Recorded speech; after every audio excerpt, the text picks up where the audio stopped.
Awesome. Thank you.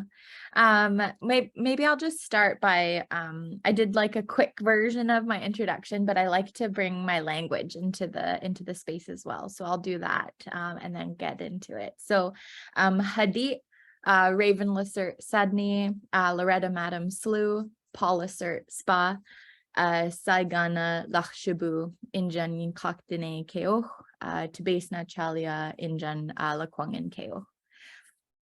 And so I just said, good day. My name is Raven Lissert. My mom is the late Loretta Madam, and my dad is Paul Lissert. I'm Carrier, a member of the Lake Babine Nation in central BC, and I'm part of the Bear Clan. And so we come from a matrilineal society, and so we get our clan membership from our mums. And so my mom was Bear Clan, and her mom was Bear Clan, and now I'm Bear Clan, and now my daughters are both Bear Clan as well. And I acknowledge the beautiful territories that I'm joining you from today. I've been a visitor on these lands since I was born. And then I go back home to my home community at least once a year in the summers for a couple of weeks, but I try to get up back home as many times as I can.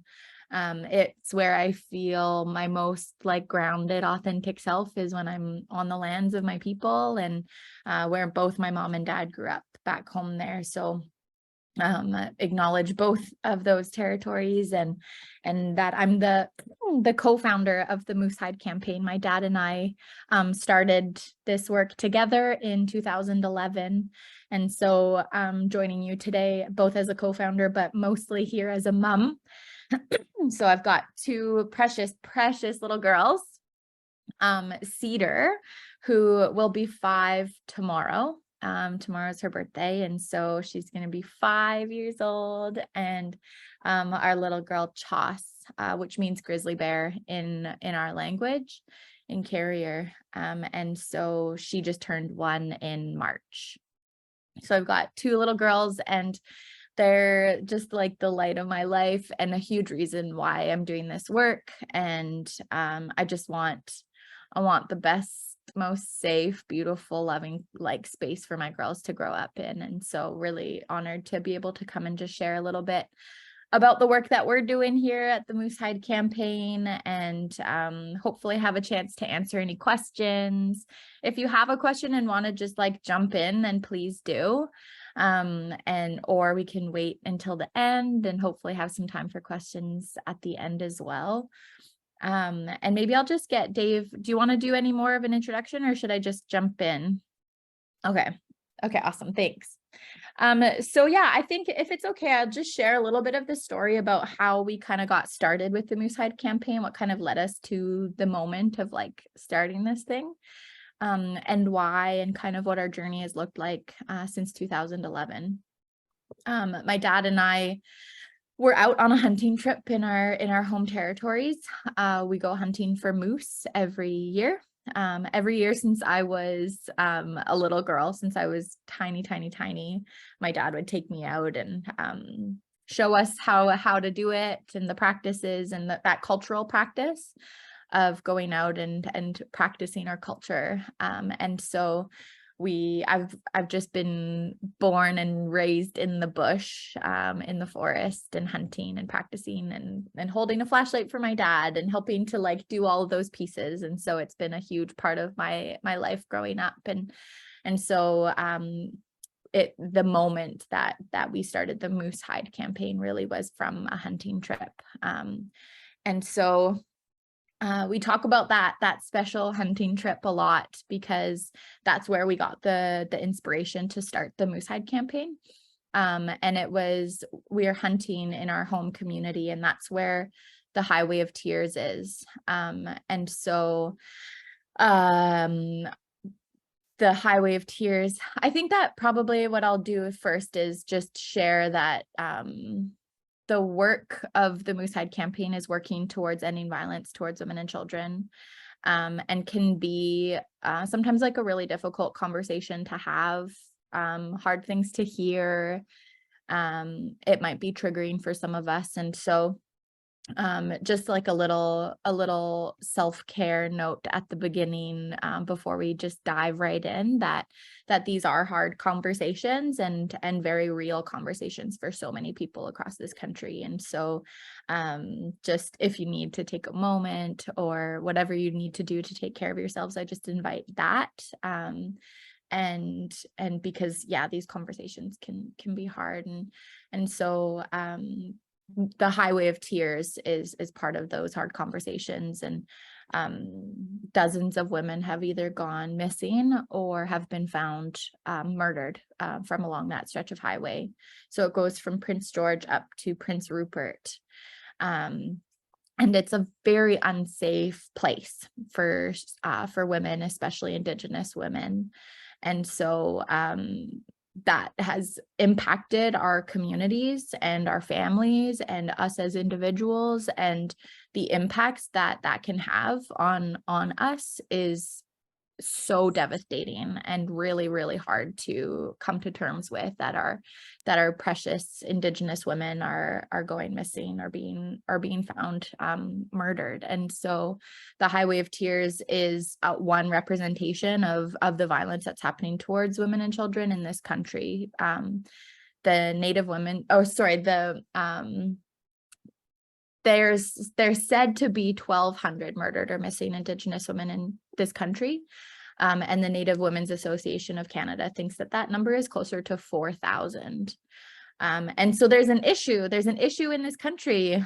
Somewhere along the way, we lost that practice of being like respectful and kind to each other. And somewhere along the way, we lost the way of lifting up the women in our lives. And so has been resulting in women in this country experiencing high rates of violence every single day, all the way from microaggressions all the way to homicide. And so we need to do something about that. We need to do something about it. Our women can't continue to just go missing and we don't really do anything about it. So there's an issue. We got to do something. Our family really wanted to do something that was like an immediate thing that we could do right away. Because it can feel very like a big thing to try to take action, try to make any change in that space. How can just like one person make any difference? But we were like, we got to do something. We have to try something now. And so we spent a lot of time talking about it around our dinner table, talking about it as a family, talking about the realities of women in this country. It's not just Indigenous women, it's all women and children in this country have that chance of experiencing those violences. And so my dad really wanted to do something to make sure that my sisters and I, who are visibly Indigenous, that we get that chance, that he makes sure that he's doing everything that he can to make sure that my sisters and I get that chance to live that life free of violence, but with nothing but love and respect, right? So if we take out that violence, we have to put love back in there. And so we spent a lot of time like trying to come up with something. And then my dad went to a conference in Vancouver about ending violence towards women and children. And there were 285 people at that conference, but only 4 of them were men. And so in that room, he's looking around the room and he's like, where are all the guys? Like, where are they? Why aren't they here? And what can we do to help create an environment that invites everyone into this space and to collectively work together on a solution together? And so it was while we were out on our beautiful lands, and a moose gave its life to us. Normally we just use that moose to feed ourselves and feed our community for the winter. And this year came to us in a moment of inspiration. For us, the land is medicine. The moose is medicine. Practicing our culture is medicine. Having a beautiful, loving relationship between a father and a daughter is medicine. So all of these things was this big medicine moment for us. And so we thought, like, maybe if we tanned up that moose hide, and then cut it up into a bunch of little squares and then asked people to wear it as their everyday commitment, their everyday reminder to not do violence in our lives, to commit to speaking up and calling each other into this space in a good way, where we're not like calling each other out, but calling each other in, inviting into this space.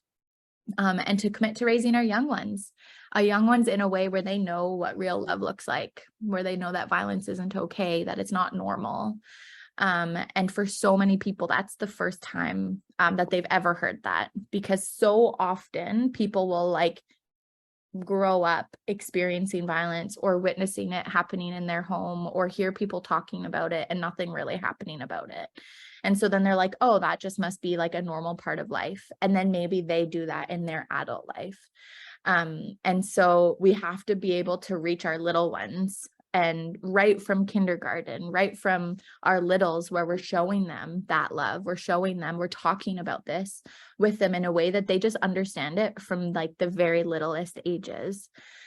And so we decided that day that we would do that with the hide, and we tanned it up. We brought it back actually here to Victoria, to this home. And we tanned it up in our backyard, and then we brought it to this dinner table here and grabbed the kitchen scissors and just started cutting into that hide. And then we got a couple extra hides and cut those up.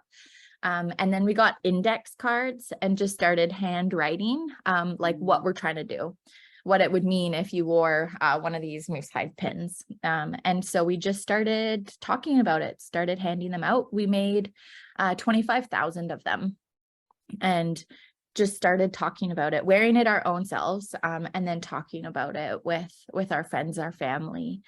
I was 16 when we first got this idea. And so I was just little, but wanted something better for our country, right? Wanted something better for the women and children in this country, and wanted to do something about it. And we didn't know if it would work, or if people were going to be ready for something like that. And so we just tried it. We had to just try something.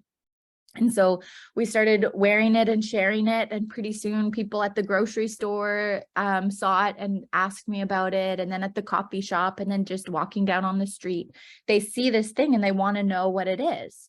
So they say like, hey, what is that thing? And so we always ask that people enter into that conversation in like the most loving way that you can. So for me, I always say, oh my goodness, like, thank you so much for asking. It's a piece of moose hide. We're part of the Moose Hide campaign. We're standing up against violence towards women and children. And so it'll create that chance to have a conversation with somebody that could be a total stranger. It could be your family member. It could be somebody in your office or in your workplace, or anywhere. And so it's like you're having these conversations that we may not normally have, right? And so it's bringing the issue, like violence so often just thrives in the shadows. So happens in the darkness, people like behind closed doors. It's something that we don't talk about, even if we know it's happening. We just don't say anything about it. And so now what we're hoping is that we're building a community of people that are going to wear these moose hide pins as that everyday commitment and that everyday reminder that who we want to be in this world, right? And so we're having like this community of people that are collectively standing up together and bringing that issue out of the darkness and into the light. And we're going to just keep it in the light until we have that societal shift that we so desperately need, so that it's just like common knowledge that violence isn't cool, that we don't want it, that we're standing up so that it stops. And so these pins are a piece of like a conversation starter. It's an awareness piece. So lots of people, in my experience, lots of people don't really get how much violence is happening in this country. And so it's an opportunity to just like talk about how pervasive this issue really is. And invite people in to learn more, to talk about it. Maybe it brings something up for them, and they become a champion in this space and want to go to their spaces and bring this medicine to their communities. And so that happens so often that people will ask about it, then we'll have that conversation. They'll say, wow, that really impacts people that I know, or that impacted me growing up, or I want to be part of the solution with you. And so can I have a moose hide pin? And so then I often will just take the one that I'm wearing off and give it to the person, or we've made a forever promise to never charge for the moose hide pins. And so we invite people to go to our website and order them for free. And you can order as many as you like. It's medicine for us, so it's really important that we don't charge for that. And so you can go and order your own moose hide pins, get them shipped to you for free, and then hand them out in your own spaces. And so we're helping to spread this medicine. Since 2011, we've handed out more than 4 million moose hide pins. And so people, Canadians across this country, are really taking on the campaign. Yeah, 4 million. It's a big number. It's a big number. And I'm always just so grateful to those people that are taking on the campaign and bringing that medicine to their spaces, wearing it every day, sharing it around within their networks. And then so often, these conversations lead to real change, right? People take the campaign, bring it to their communities, and then host their own moose hide campaign things. So we're in over 2,500 communities that have taken on the moose hide campaign and hosted their own healing circles, or brought us in to do a presentation, or hosted their own kiosk tables at the mall, or like there's so many different ideas of what people are doing with the campaign. And so we have this medicine that we have to offer for free. And then people are able to take it and do what they need to do with it within their own communities, within their own areas, like best. And so we just have it for free, and you're able to take it and use it if you want. And we have a ton of resources on our website that folks are able to go and access and use. So things that you can download, like posters that you can print, all sorts of different things. And so we always encourage people to go to the website and use as much of it as you can. And then we also have a moose hide campaign day. So we invite people into a ceremony. And so we fast for the day. So for one day, from sun up until sundown, we go no food and no water. To the best of your abilities, right? And so we want to promote safety here. And so I know that fasting is not always possible for people. And so if you're able to, even if it's like you have to drink water or juice if you're going to take medications, or like however it might be, like if you're there intentionally, like for the purpose of like fasting, it doesn't necessarily need to be like the no food, no water from sun up until sundown. Even if you can only make it till noon or whatever it may be, however that works out for you, we invite people into this space. And so while we're in ceremony, we have a big day where we have keynote speakers. We do a big walk to end violence. And so communities from across the country host their own walks in their communities. Sometimes they make signs and walk around with signs. And sometimes it's just like on your lunch break, you can just go for a little walk and do your own little walk by yourself. Sometimes communities host big walks. And it's really beautiful to be part of. And the purpose is really to like have a little bit of like an offering of going without food or water for the day for the purpose of ending violence towards women and children, and know that there are a ton of people that are doing that on the same day as you. And so it's a really beautiful day to be part of. We come back after the walk and we go into workshops. So we have a bunch of really incredible learning opportunities and workshop spaces. And so you're able to like pick 2 different workshops that you can participate in through the evening, or through the afternoon, sorry. And this is an all online day. And so when we first started, it was in Victoria. And as we've been growing and growing, we went to an online day of ceremony that we invite all Canadians to come and be part of. It's also free. And so then at the end of the day, we break our fast together, we have a big feast, and we talk about how it went for us.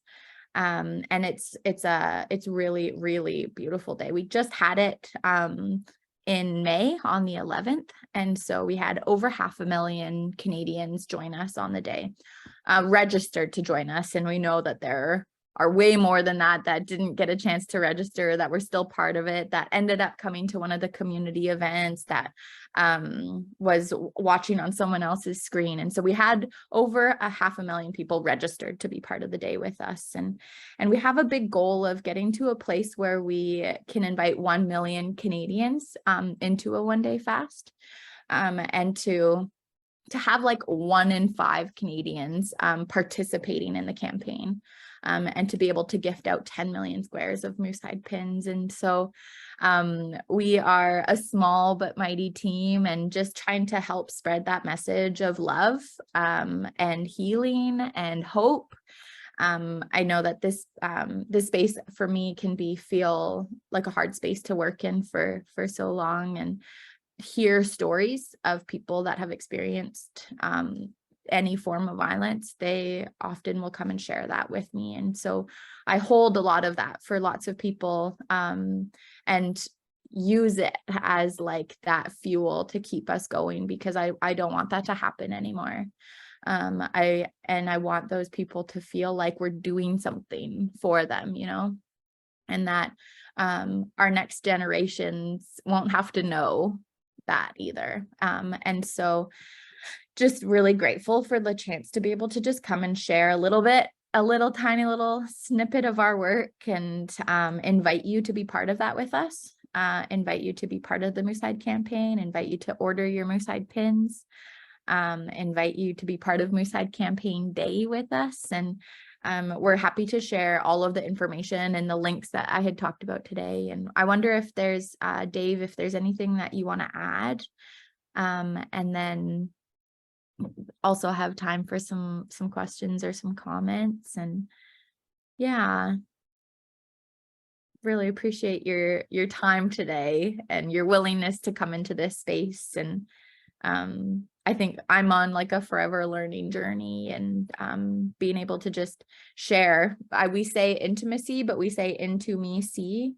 And so practicing a little bit of that like openness, that vulnerability, sharing my heart, and hopes that we can like invite those more people into that space. And so I'm really, really grateful to each of you for taking your time, and for the opening circle. I really appreciate hearing all of your names into the circle, and what you're doing for Indigenous People Month. It's so cool. What a cool practice to be able to just like invite that in of like, what are we doing? What are we each of us individually, what are we doing here? And for the land acknowledgement, Dave, that was awesome too. And yeah, so I'll leave it there, and hope that maybe there's some questions for us or some comments. Raven, first of all, thank you for your wonderful story and sharing. And I'm so sorry that I missed the May 11 day, because I didn't know anything about it then. But next year, Yes, next year. I would love to be part of that. Awesome. You mentioned a website. Can you share that website with us? Of course I can. I will get that link for you right now. And David Stevenson, could you offer some wisdom? Well, thanks. I'll share just a little bit about some of the, and far be it for me to ever think I'm offering wisdom, but I will say I'll offer a couple of words about some of the sort of spirit and intent behind the campaign, I guess. And one of the things that Raven mentioned, which is really important for us, is to understand that reconciliation and the way we're doing it is not just about the sort of, there's lots of levels of reconciliation. There's sort of the geopolitical piece of, you know, recovering the rights and titles of Indigenous people in Canada. And there's also, you know, all the cultural and social pieces, and trying to right the injustices of the past. But for us, it's very important that is not seen only as an effort to do that, but it's as much about not just taking the pain and suffering and the darkness out and shining a light on it, but specifically putting love, respect, the core values that our communities, and I think all communities, when left to their own devices, in a sense, will gravitate towards, which is care, love, respect for each other. So our efforts are always to do that. So the moose hide pin, we consider it a medicine.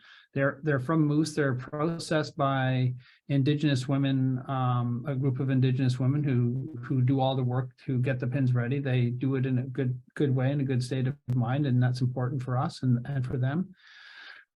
It's a lot of work for them. And then, so the reason they're always for free and gifted or free is we consider them a medicine for a social illness impacting all Canadians. Yes, much more Indigenous Canadians, significantly more, and significantly more egregious crimes and violence happens in those communities. We want to make sure that as we do this work, that people see themselves and see reconciliation, see domestic and gender-based violence as something that each and every one of us can actually take a measurable, practical step on. That it's not the role and responsibility just of government or a few individual people to do this. This is about people, each of us holding a sort of collective set of values. And in Canada, those values need to be made explicit around this. So this is better left said. It's something that we want to make sure that we say explicitly that this is something that is happening in our communities and across Canada at all socioeconomic and cultural dynamics across Canada. And so, you know, bringing this medicine into this space is to say that it is a way of saying, and gifting it in a way of saying that we hold this not as a badge of honor or you know, signaling any particular virtue we have, but more as a flag or an acknowledgement that there is a significant and unnecessarily and completely preventable reality currently in our country that doesn't need to be there, which is that men and boys are not stewarded from boyhood to manhood, or even during boyhood or in manhood, but particularly on the transition, about some basic rules of the road about how to conduct themselves, how to deal with their frustrations, deal with their, you know, whatever drives them to act in this way, which is it is preventable, but it's preventable through stewardship, through guidance, through love and care, and creating that love and connection within our communities.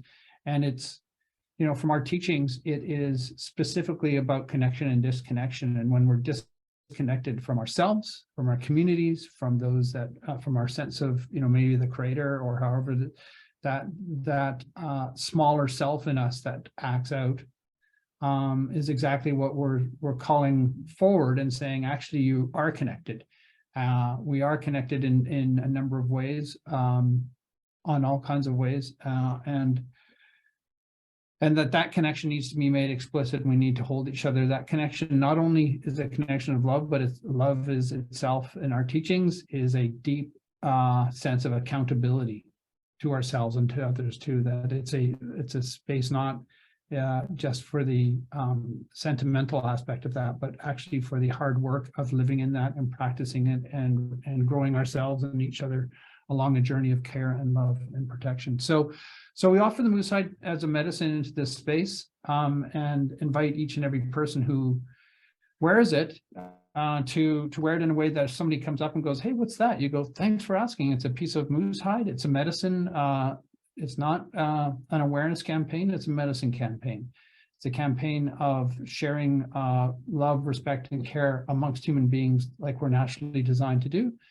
Thanks for asking. It's a campaign that's taking reconciliation and making practical, measurable steps on that road for each and every Canadian to wear and to be part of this campaign. So our vision of 1 million Canadians fasting, 1 in 5 Canadians participating in 4 years. So now we have a 4-year vision of, in 4 years, we'll have gifted out 10 million moose hide pins. We will have, if we are so blessed to have 1 in 5 Canadians participating on Moose Hide Campaign Day in 2027. And of those, 1 million Canadians fasting with us. And there's a lot of folks, as you can imagine, in the faith-based communities and other communities who are wanting to participate in that fast and be part of that fast. And so Raven and I, do presentations all across Canada, and happy to present anywhere to just share this vision and invite people into this circle, and know that once you wear the moose hide pin, we ask you to wear it with a bit of reverence for what it means for you, and carry it in a way that makes sense to you to share that love. And then also know that, you can order them for free. And we recommend, if you care about this campaign, you want to carry it forward, if it's something that resonates with you, to order a number of pins that, 25, 100, and just share them as you go in your life, and then invite other people into the campaign. And so that's kind of we're trying to take the idea that this country can be safe from an idea and say, no, we are actually going to make it safe. This isn't just aspirational. We want this to be specific, concrete, and measurable, that we want to create safety around women and children in this country. And there's lots of other things we need to do in the world. This is just one thing. It's not everything, but it's one thing we can do. And we're inviting Canadians to join us in this. And we're hopeful. It's an egregious vision, but we are very committed to it. And we believe that this is not just aspirational, that this is something that I think will resonate with Canadians, and people are going to go, yep, I'm going to step into this space with you. So that's what we're inviting. And with that, I just want to say that super grateful to have a bit of time to share, and absolutely open to any questions or thoughts or ideas that people have. So thank you. Kenji has his hand raised for a question. Go ahead, Kenji. Yes, thank you. Yeah, I was really struck by the comment that this is not an awareness campaign, that it is a medicine campaign. And so that really has shifted something for me. A couple questions. One, the National Day, May 11th this year. Is it May 11th every year, or is it the second Thursday of May or does it, so how does that sort it out? And I was online putting an order in, and I noticed option for non-leather pins, and just I presume that's to address concerns of the vegan community, and just wanted to hear how that was developed, how that came to be as well. Yeah. So as far as the date, we don't have a solid date. We're actually just deciding now how we're going to approach the next 4 years. So we have done it in May the last couple of years. So we will know within the next month or two exact date, but it'll be sometime in May. Yes, it has been the second Tuesday of May, just so you're right on that, for the last couple of years. But we're going to potentially shift that next year. We're going to make a decision. There's a number of sort of strategic issues that we got to sort out on that front. So we'll let you know, and please, if you go to our website, you can register for like updates and all that, and keep posted. So please do that, and then we'll do an announcement of the date, hopefully within the next couple of months, if not sooner. As far as the vegan, absolutely, it's Naga hide. It's not real moose hide. There have been people who question that. So just so you know, all the moose that we hides that we get are from moose that have been killed in roadkill or hunted. None of them are actually nobody's going hunting for moose hide or the moose hide campaign. There's plenty that doesn't get used. So we're part of this is to make sure that we use as much of that moose hide that otherwise would be thrown away and not used. So that's where it all comes from. Yeah. Thank you. I'm glad that you got to speak before you had to leave. And that was very interesting. Yeah. I do have to go in just a couple of minutes, but if there's any final questions, I'm happy to respond to that. Is the violence, gender-based violence, how about men to men? I mean, men are violent to each other. Like you're focusing on women and children, right? Yeah, no, it's absolutely. So there's lots of violence, men to men, women to men. There's lots of men who are, so it's not limited to any one vector, so to speak. The one thing that we know from, research, et cetera, and just practical experience is that the mass majority of domestic and gender-based violence is men men's violence against women, and particularly as you go to more egregious levels of violence up to murder. All of those levels are more and more populated by men as you get more egregious. Now, having said that, that does not mean that there isn't lots of work to do in all the areas of violence, and or that the actual core that we're trying to get at through all of this kind of work is the core that is the part of human nature that is peaceful and caring. That's what we're trying to evoke and bring forward. Yes, Indigenous women and girls was the core of this, and still remains our anchor. We're because of all the reasons that I know are maybe evident. And yes, we're calling in men and boys, but that's because we specifically see a deficit in quote unquote male culture. We see a deficit in the last number of generations where men have not, a lot of our elders are saying that now it's just that we have lost, because we've lost that transition in those teachings and those cultures. And this wasn't just, this isn't just for Indigenous, it's for people all over the planet. That transitioning into a healthy way of life, it doesn't happen without a concerted effort and concern from a community and a group of people. That is something that requires an active intervention, if you will. So we're calling on men and boys specifically for that reason.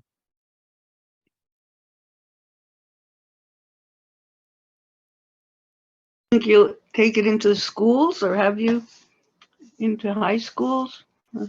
I'll let Raven answer that one, and I'm going to have to wind down. So I'm going to say blessings to each of you. Thank you so much for inviting us in, and I want to invite you into the campaign. Please come in any way that makes sense to you. So lovely to see you all, and I'll step away. Thank you, David. Thank you. Hmm. A good day. Yeah, I'm happy to answer that question. A huge part of our Moosehead campaign is really engaging with the K-12 sector. And so we are working with schools from across the country. Almost half of our engagement is within schools. And so we have on our website an entire K-12 education platform that's completely open sourced and available to anybody that wants to go and check it out. We have lesson plans on our website there. And it starts with kindergarten, and it's all like age appropriate and specific learnings for littles. So starting to talk about this in this space, we really focus on love and medicine, and like the idea that we are medicine, and like how can we be respectful with our classmates, and those kinds of things, like how can we take care of each other and ourselves. And so there's lots of lesson plans that go all the way up to grade 12. And so part of the Moosehead campaign day is that we have 2 separate live streams, one for the general public and then one for K-12. And that one is broken down into 2 sections as well. So for younger years and older years. And that one is all pre-recorded, so that teachers and parents or guardians can access that information and the videos prior to sharing it with the littles, so that they can review those materials and feel confident in what they're sharing, because this is can be such a tricky topic to talk about, especially with littles, without trying to traumatize them before, like with sharing this stuff. It's really important that educators feel confident in being able to share that messaging. They know that they pre-watched it so that they can share it with the littles. And so it's been incredible. Lots of the students do the schools will host their own Moosehead campaign days. Classrooms will do it individually. And we reach them a few different ways. So sometimes it's just parents that are at work and hear about it and then want to bring that medicine to their kids' school. Sometimes it's teachers that hear about it. Sometimes it's our outreach staff that go out and reach out to the schools and ask them to come and be part of it, and we go through that way. We've been working with lots of teacher federations and so we reach schools from a whole many different levels, and really just trying to like get in wherever we can to help the littles really be involved and right from the get-go.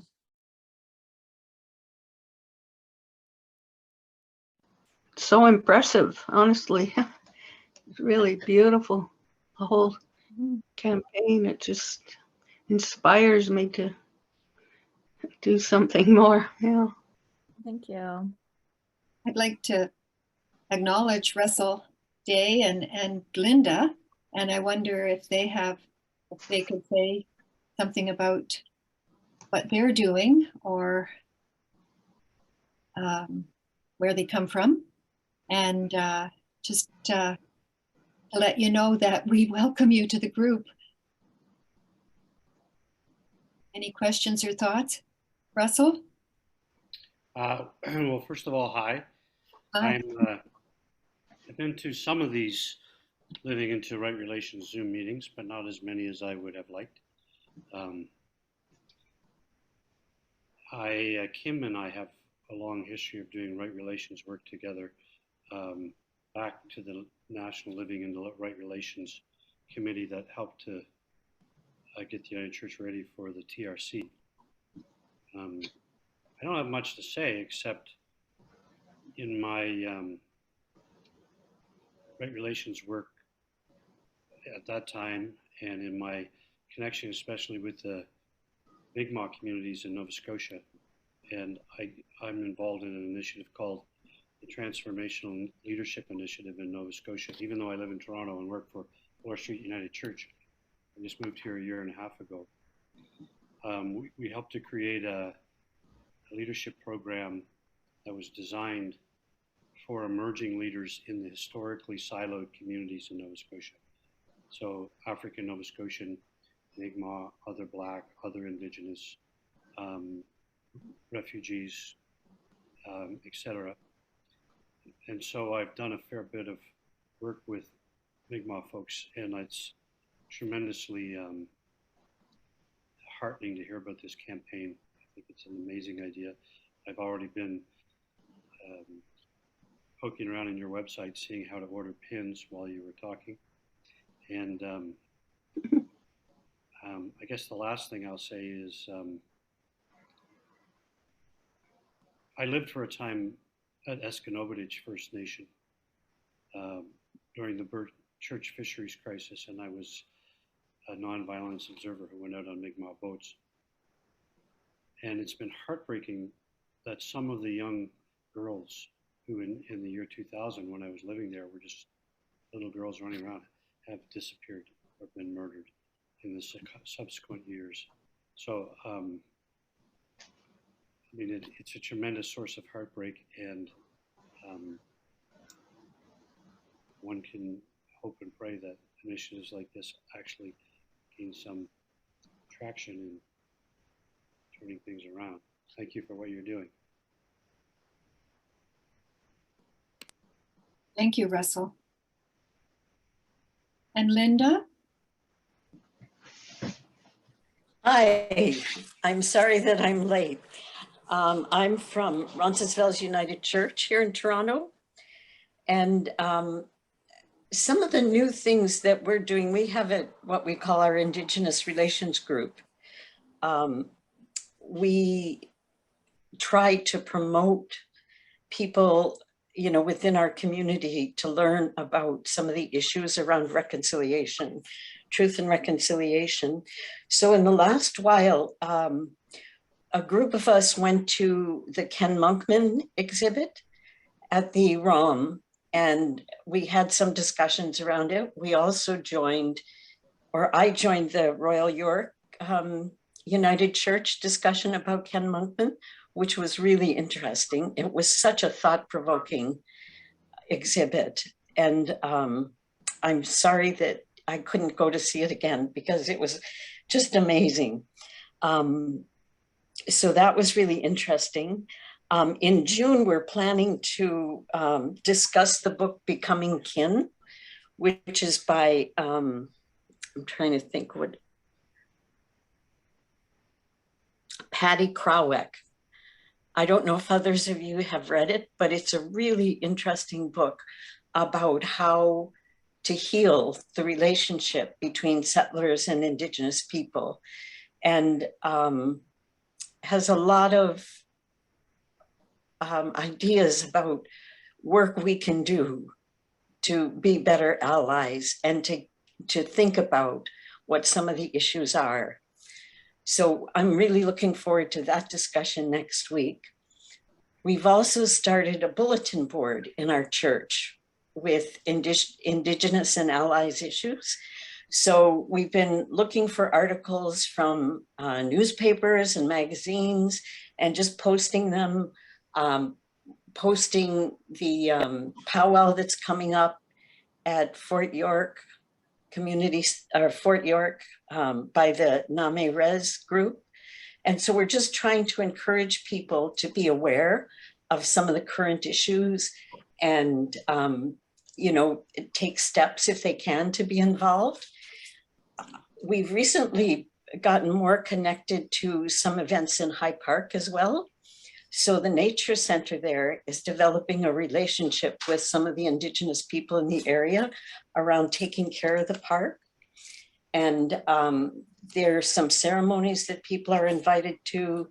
And also they've started a turtle protection group, asking people to pay attention to the turtles as part of our relationship to the earth, and you know, restoring a good balance within the park. So some of us are getting involved in that. It's an Indigenous-led initiative in the park. So it feels to me like there are opportunities coming up in many ways, and it's hard to do it all, but it's also really encouraging to me that there are all these opportunities for us to connect. And I will certainly try to print up some things about the Moosehide campaign and post that on the bulletin board. And maybe there are more ways that we can find to support that campaign. So thank you so much for presenting it. And thank you, Linda. That reminds me of a powwow in Midland, June 20th something. Aha. I should have announced that, yes. I just forgot the exact date, but I did announce it at church. It's great to go to a powwow again. Mm. Are there any other comments or anything more to add? Robin, unmute yourself.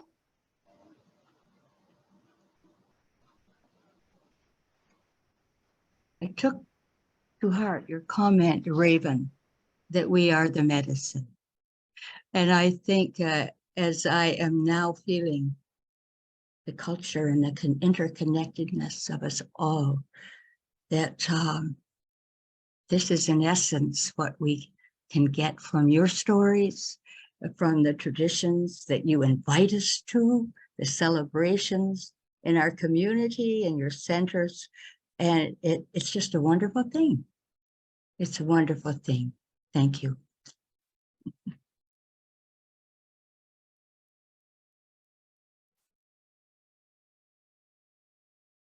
And could you put in the chat, Linda, the book, the name of the book and author, in case some of us missed it?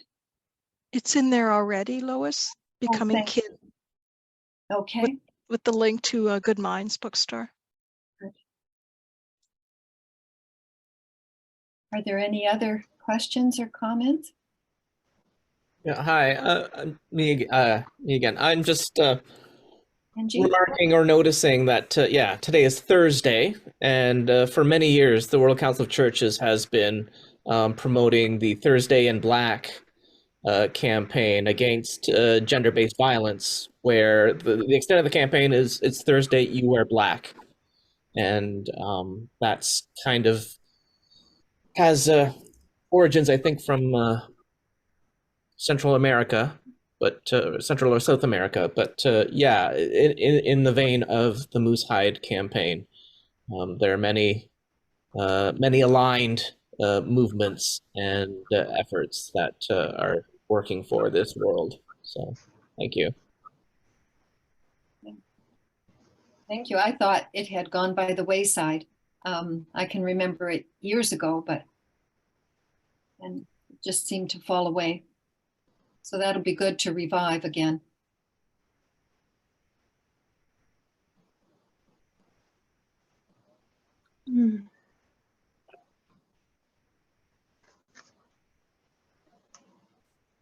I heard some, oops. Is this Ronnie? Yeah, I pressed the wrong button. I don't know if this is something I can actually, well, I guess I can say it because it came from a meeting I was at the other day at, we're involved with the Spirit Garden Development Project by City Hall in Toronto, and it's going to be an amazing project, and it's being organized or run. The organization behind it is Council Fire, which many of you may have heard of downtown Toronto, and they were saying that somebody said powwow is a colonial term, so they're not using it anymore. They're calling it a gathering because there's one coming up, and so I'm just mentioning it because that was the first time I'd heard that, because when we did a service on Indigenous spirituality, my friend and I, we looked at all the different elements of, the cultural elements that we know of in the Indigenous writings and whatever we found online, and powwow was one of them. So obviously things are evolving and people are, using different words sometimes, whatever. Anyway, I just thought I'd mention it. Something, not to criticize anybody. No, and this all takes time because, even myself asking if part of our garden at the church could be a spirit garden, and this is 2 years ago, but hallelujah, someone made a planter box. And so that's the first big step. And the other thing is where will it be located? And we haven't decided that yet. And I can't do anything because I need help to move the heavy planter box anyway. And then I have to put stones in the bottom. So everything takes time. Mm-hmm. Have to be so patient to get a new idea going. Mm-hmm.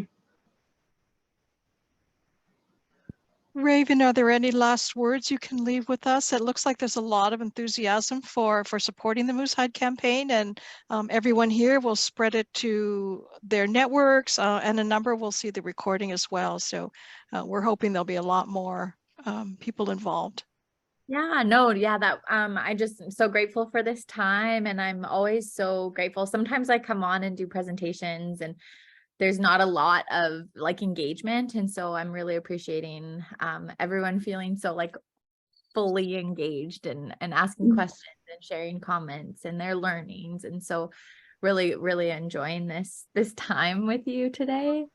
And I mean, just an invitation. You're always welcome to come and be part of this day with us. Anyone can be part of the campaign. Anyone can wear a pin. We are inviting more specifically men and boys because of the need to do that, but everyone is able to wear a pin and be part of the campaign day and be part of the fast and to talk about this, right? So please feel welcomed and encouraged to order Moose Hide pins, and we can reach out to when we have the date set for next year's Moose Hide campaign day. We'll make sure to let you folks know, and if there's ever any questions or anything you want to share, I'll put my email into the chat as well. So that if anybody wants to reach out to me directly, they can. Yeah, and just big love and gratitude to each of you. And thank you so much, Raven, for your very informative presentation. I know I can say that for 25 years, I went moose hunting with my son and friends north of Sudbury. And so this is a wonderful symbol to remind us to work against, towards stopping violence against women, children, and between men and boys as well. And I was so excited when I went up to Loring, south of North Bay last week. And on 2 occasions on Highway 522, 2 moose came up from the field and across the highway right in front of my car. Oh, wow. And I got one really good picture. So it was such a thrill.